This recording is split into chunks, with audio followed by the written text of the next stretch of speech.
Welcome to the Dorchester School District 2 and the 2022-23 school year. We're happy to have you on our team and in the shining star of the Low Country. The last couple years have been challenging for all of us. However, we are excited for a new school year and a renewed focus on student achievement. As we get ready to embark on this journey together, I understand that this year may bring a feeling of intrepidation and anxiety. However, please know that you're coming to a school district that has a demonstrated history of excellence by focusing on a students first approach. Our team and community are committed to walking this path in partnership with you. I believe you will find we have fantastic tour guides in our teachers and our staff, and we're all focused on reaching a common destination and the very best possible education for every single one of our students. We will achieve these goals by focusing on a belief of one team, one vision, one goal. So once again, welcome to the Dorchester School District 2 and the 2022-23 school year. Let's make it a great one.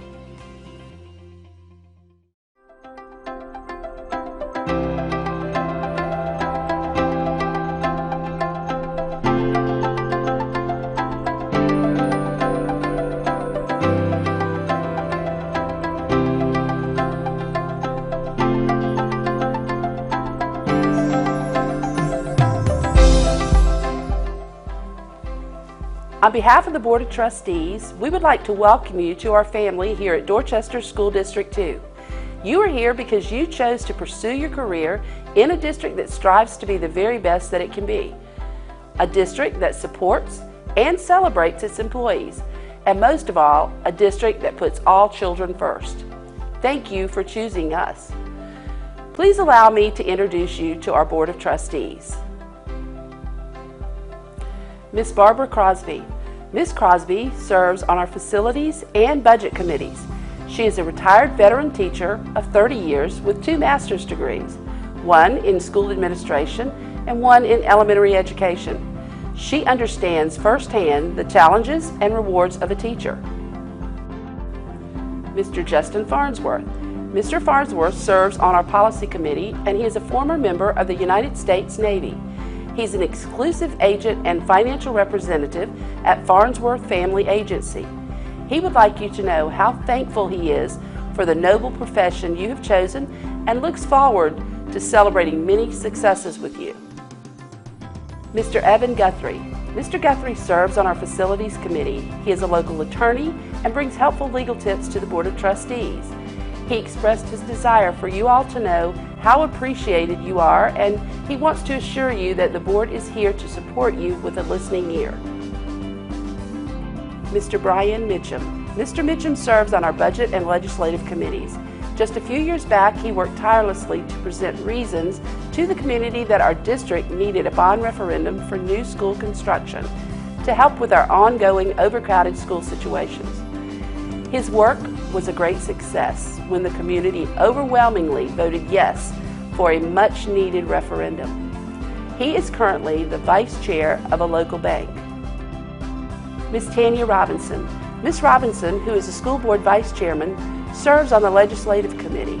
Ms. Robinson taught early education for 20 years and was blessed to work in our district in our public relations department. Ms. Ashley Wimberly. Ms. Wimberly, who is a school board secretary, serves on the policy committee. She is our newest member of the board. She is a former PTA District 23 president, as well as our local PTA president. Ms. Wimberly received her pharmaceutical doctorate degree at MUSC. She is honored and grateful to serve as a school board member and looks forward to building relationships with all schools and the people within them.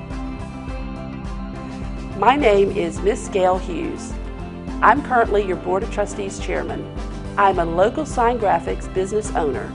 I'm the President-elect of the South Carolina School Boards Association, a member of South Carolina School Boards Insurance Trust, and a member of the Mayor's Committee for Students with Differing Abilities.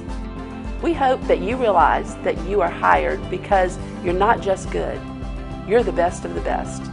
We want you to also know that we appreciate the challenges that you're taking with teaching our students using your time and your talents. We understand that a lot of you are new to our area, so let me share a few tidbits about Summerville. We're the home of sweet tea and, of course, a million pine trees. Our children have won state championships and academic championships, and we're proud to let you know that our seniors received over $44 million in scholarships. We have over 3,000 wonderful employees. We are a district that lives in one county, but in two towns, North Charleston and Summerville. We have been referred to as a small town feel with a world-class school district, but most of all, we have over 25,000 wonderful students that depend on us every day for love, nurturing, and guidance. Our students have seen many changes in their lives that most modern students never had to witness. They're looking to all of us for special assurance and needed normality. Let's all work together to show extra patience and a little extra ounce of kindness. Our children are depending on all of us so that they can learn and thrive. Thank you again for choosing us, and welcome to our family, the Team Dorchester family. Have an awesome year.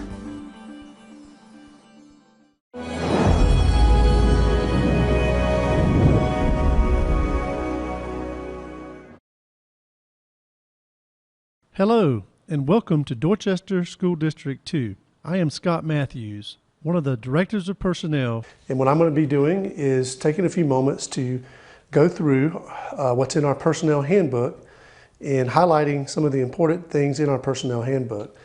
Everyone will receive or have access to our Personnel Handbook electronically this year, and it will be a link on our district website that you will be able to click on and have access to all of this information. So what I'm going to do is just kind of go through it. We are required to go through it in an orientation format, and I will be doing that. There are 8 sections in the handbook, and I'm not going to go through each page of the handbook by verbatim, but what I'm going to do is just highlight some of the important things in each section. Again, I want to welcome everyone to Dorchester District 2.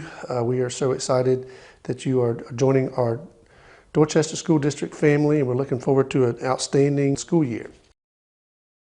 In our Personnel Handbook, in Section 1, we have some general information listed. That's all the things that are in Section 1. I would like to highlight a couple of items from Section 1. Dorchester District 2 is an equal opportunity employer. The district will recruit, hire, train, promote, and make other employment decisions on the basis of individual merit without discrimination of race, religion, color, disability, sex, age, alienage, or national origin as required by applicable state and federal laws, except where sex or age is bona fide occupational qualification. So again, Dorchester District 2 is an equal opportunity employer. Under staff health, the big thing to know here is that all employees, before you can start working in any of our school buildings, you must have the TB test. That is a requirement. Also under staff health, bloodborne pathogens is a requirement as well. A copy of the plan is on file in the office of the school nurse at each school location, and all staff members will receive training at the beginning of the year with bloodborne pathogens. It is one of our requirements for under staff health. We're going to move on to Section 2. Those are the items listed in Section 2. I'm going to highlight some of the important things from our Personnel Handbook, Section 2. All certified employees are required to maintain a valid teaching certificate from the State Department of Education. It is the responsibility of each certified employee to ensure that the personnel office is informed of any changes to your certificate. You want to make sure you keep us updated. For example, if you obtain a higher level degree, a master's degree, a doctoral degree, a master's plus 30, you have any endorsements added to your certificate, it's your responsibility to make sure we know so that we can make sure that we properly pay you and other things like that. Also, it's important to know what computes an experience level for teachers. 1 year is at least 152 compensated days of full-time employment, and a half year is at least 95 days of full-time employment. Also in Section 2, we're going to talk about the different types of contracts. We have the induction contract, and these are teachers who possess a valid South Carolina certificate and have less than 1 year of public school teaching experience. Next, we're going to talk about the annual contract. Teachers who have successfully completed the induction contract year may be employed under an annual contract. We also have another type of contract called the annual diagnostic. It's designated for annual contract teachers, targeted performance weakness or orientation needs, and it's 1 annual diagnostic assistance year is allowed. In other words, if you, the principal and the teacher feel like you're not ready to move on to a continuing contract, they want you to do 1 more year of an annual contract and work on a targeted specific area or weakness, then they can put you on annual diagnostic for 1 year. Once you've completed the annual, you can move to a continuing contract. Teachers employed under a continuing contract have full procedural rights.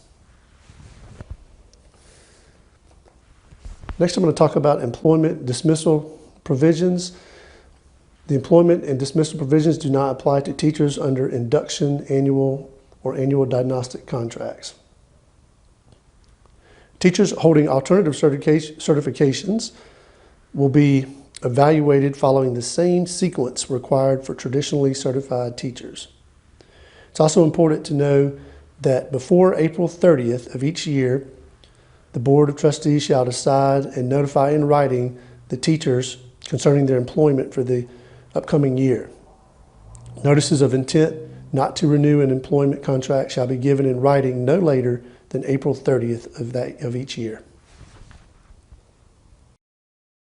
In Section 3, we're going to talk about our support staff and classified employee information. Not all of our employees are certified like teachers and counselors and administrators. We have very important roles in our district of classified employees. For example, our secretaries and teaching assistants and custodians and maintenance workers are so valuable to helping our district to succeed. And here's some information that's very important in regards to evaluation of our classified staff. All support staff employees are evaluated during their first year of employment. So if you're a new classified employee or support staff member in our district, you will be evaluated in your first year. And what does evaluation look like? There are different performance competencies, and they're listed here on this slide: communication, cooperation, dependability, initiative, job knowledge, judgment, planning and organization, and quality. And there's a rating scale for each one of those. You'll be rated on each one of those performance competencies as either outstanding, exceeds job requirements, meets job requirements, needs improvement, or unsatisfactory. That's for all of our classified employees except for maintenance. Maintenance has a slightly different evaluation, and it's listed here. You have 2 additional performance competencies highlighted there. We've added attendance and punctuality and safety and security because those are important facets that come along with your department. It's important to know that everyone will receive a signed copy of the evaluation at the end of the evaluation cycle. It will be also a copy placed in your personnel file at the district office. After satisfactory completion of 1 year of employment, support staff employees are to be evaluated no less than once every 3 years. In Section 4, the Personnel Handbook discusses procedural guidelines for professional and certified employees in regards to your evaluation process.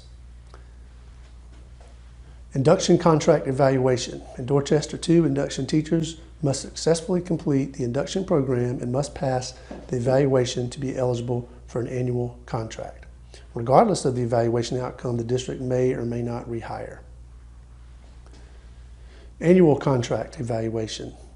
Teachers must be formally evaluated with a process based on adept performance standards and approved by the State Board of Education. At the annual contract level, the district has the right to hire or not rehire. Next, we're going to talk about the continuing contract evaluation. Teachers on the continuing contract still must be evaluated on a continuous basis. Evaluations may be formal, informal, or based upon individual teachers' needs or competence building, GBE or SLO. Most of our teachers, certified teachers, are going to be evaluated using the SLO instrument. It's the policy of the board to remove from employment any professional staff member who fails or who may be incompetent to give instruction in accordance with the directions of the superintendent or who otherwise manifests an evident unfitness for teaching. A signed copy of the evaluation is to be placed in the employee's personal file at the district office, with a copy being retained at the work site and a copy given to the employee. Look at Section 5 now of the Personnel Handbook. It has to deal with staff rights and responsibilities. You can see this is a pretty large section of the Personnel Handbook, and you can certainly refer to this online. We will have an electronic format this year where you'll be able to access the Personnel Handbook at any time online to review any of these policies that we're talking about today. Again, I want to remind everyone that everyone has a personnel file. Each employee in our district has a personnel file, which is held in the district's personnel office. And there's a list of some items that are contained in the personnel file. Verification of employment. There are times when we receive inquiries from banks and other businesses wanting to verify employment. We would like for you to know that we do not give out any information about our employees to anyone unless we have written consent from you, the employee. There are times that we have a transfer policy that we may have to use. For example, there are times when we open a new school and we need to move students from one school to another to reduce student enrollment, and sometimes we have to move teachers as well, and we have a process for that. You can see on this slide the welfare of our students and our education process are the primary factors in making these decisions. The transfer procedures used for an opening of a new school are also listed in this section. We also have a transfer list that all teachers will have access to in the spring if you desire to transfer to a different location. It's important to know that all personnel are employed by the school district and not a particular school. Any professional staff member who wants to cancel or terminate a contract must do so in writing. And this is our resignation of certified staff. You need to make sure that if you're going to resign, you need to do so in writing. And you can turn that into your supervisor. For classified and support staff, you also need to notify your supervisor in writing, and we ask that you do that 2 weeks before the desired termination date. Certified personnel reduction in force. There are times where the board may find it necessary to eliminate certified staff positions because of decreases in student enrollment, changes in curriculum, financial exigency, and/or other circumstances as determined by the board. There is a fair and orderly process should such eliminations become necessary. According to the Fair Labor Standards Act, non-exempt employees and support staff, this act includes provisions applicable to school districts relating to minimum wage and overtime pay for non-exempt employees. It's important to note here at the bottom of this slide, all overtime hours should be scheduled and duly authorized by the building or department supervisor. We do have a process here in DD2 for concerns, complaints, and grievances. The purpose is to settle at the lowest possible administrative level employee complaints. So in other words, if you have a complaint or like to make a grievance or have a concern, before we go straight to the school board or superintendent, we have a system in place to try to resolve it at the lowest possible level. For informal complaints, the matter shall be first discussed with the principal or immediate supervisor in an effort to resolve the problem informally. For formal complaints, there are 3 different levels. Level 1, formal complaint is to the principal or supervisor. Level 2, the formal complaint will be an appeal to the superintendent. Level 3, appeal to the Board of Trustees. Beginning with level 1, there are written requirements and timelines for each level. The next few slides are going to deal with sexual harassment. There is a section in your personnel handbook about that. There are definitions there listed that our district recognizes. And it's important to know a couple of important facts here. The district prohibits any conduct of a sexual nature directed towards its employees and shall presume that any such conduct is unwelcome. There are possible sanctions listed there that could happen if you violate this sexual harassment order. And there's a copy of the sexual harassment formal complaint form in the personnel handbook and online at the district website. There's a timeline here for filing a sexual harassment complaint listed. A formal complaint must be filed within 150 calendar days of the alleged occurrence.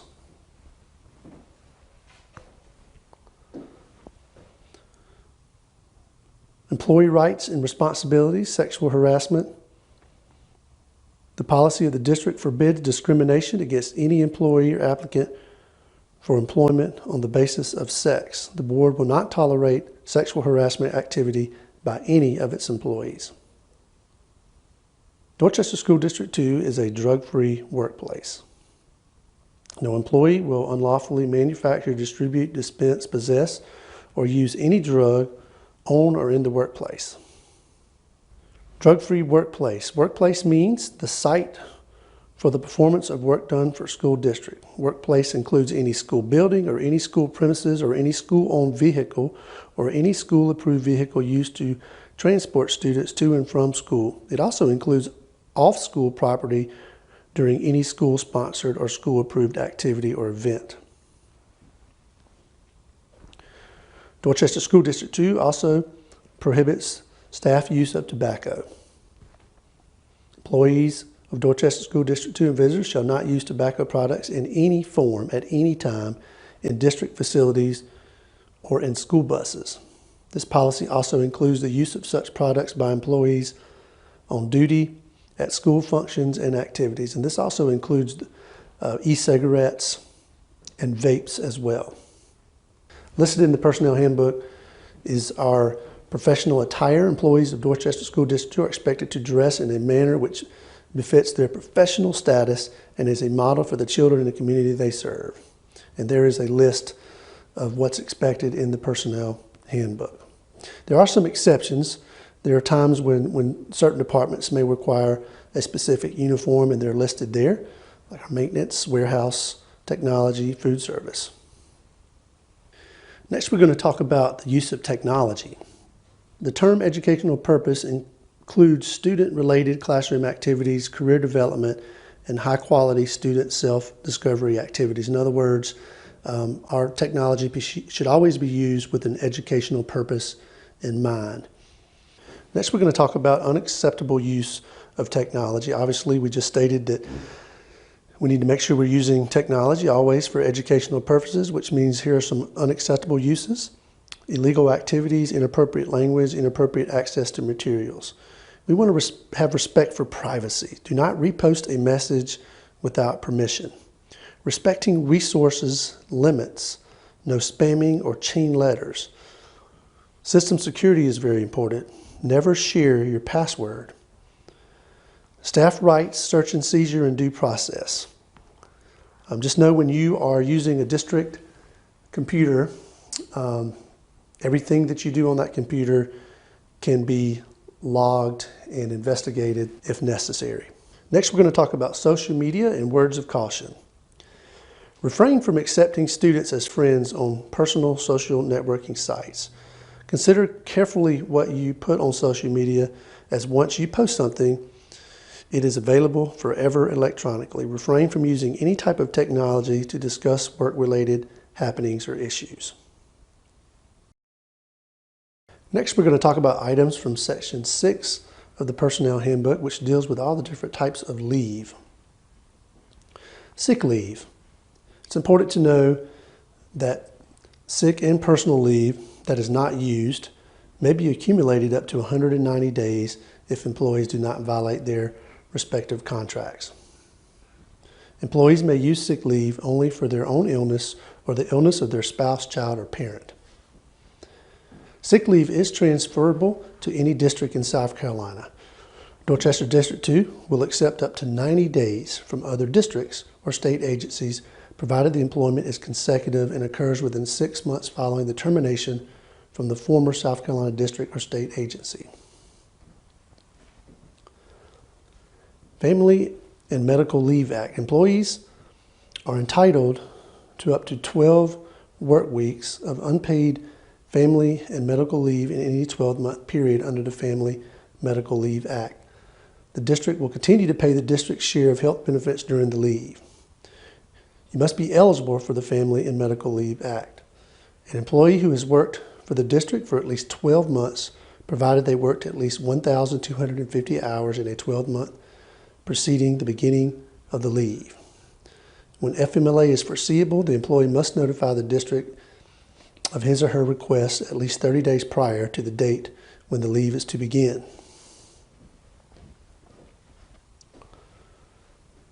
The district does require an employee to use accrued paid vacation, personal, or medical sick leave for the purposes of a medical leave. Bereavement leave. Bereavement leave shall be considered sick leave. Personnel may use bereavement leave only for immediate family. Immediate family includes parent, brother, sister, spouse, child, grandparent, or mother, father-in-law. Personal leave. It's important to note that when you're requesting personal leave, you must notify your supervisors at least 24 hours in advance. Personal leave accumulates to 10 days, then rolls over to sick leave on June 30th. School business leave. It's important to know at times staff members may be asked to attend, for example, a conference or a workshop during the school day. In this instance, you need to make sure that you get approval from your principal or supervisor ahead of time. Each school will be allotted a lump sum of professional leave days to grant to its faculty members. Special circumstances leave. It's important to note that 5 days of sick leave may be used as special circumstance leave. And there are the different types of circumstances that you may use special circumstances leave. Annual leave. 12-month employees must work 12 months or 1 year in order to be eligible for annual leave based upon their contractual date of hire. Annual leave may be accumulated to 45 days. Loss of annual leave days over 45 occurs in July. Jury duty. Personnel will be excused from work to fulfill jury duty. Oftentimes, when selected for jury duty, the teachers and certified personnel at the building level may request a postponement to a date that does not conflict with the school term. Military leave. Employees of the district shall be entitled to military leave without loss of pay, seniority, or efficiency rating when attending military encampments or schools for training under the proper authority and or other cases ordered by active duty. Next, we're going to discuss items from Section 7 of the Personnel Handbook, which deals with requests for substitutes. We know there are times when personnel may need to be out for various reasons, and you need to request a substitute. Dorchester School District 2 uses the ASOP automated substitute calling service provided through Frontline Technologies. And certainly we will help all of you new employees get set up with our ASOP automated system. It is important to know that it's the expectation of the district that all employees be present as much as possible to allow for quality instruction and support for our students. Employees are asked to make contact with the principal and or his designee to alert him or her of the absence. There are times when you may need to be out for an extended amount of time and you need to request a long-term substitute. It's important to know that long-term substitutes must be approved by the principal.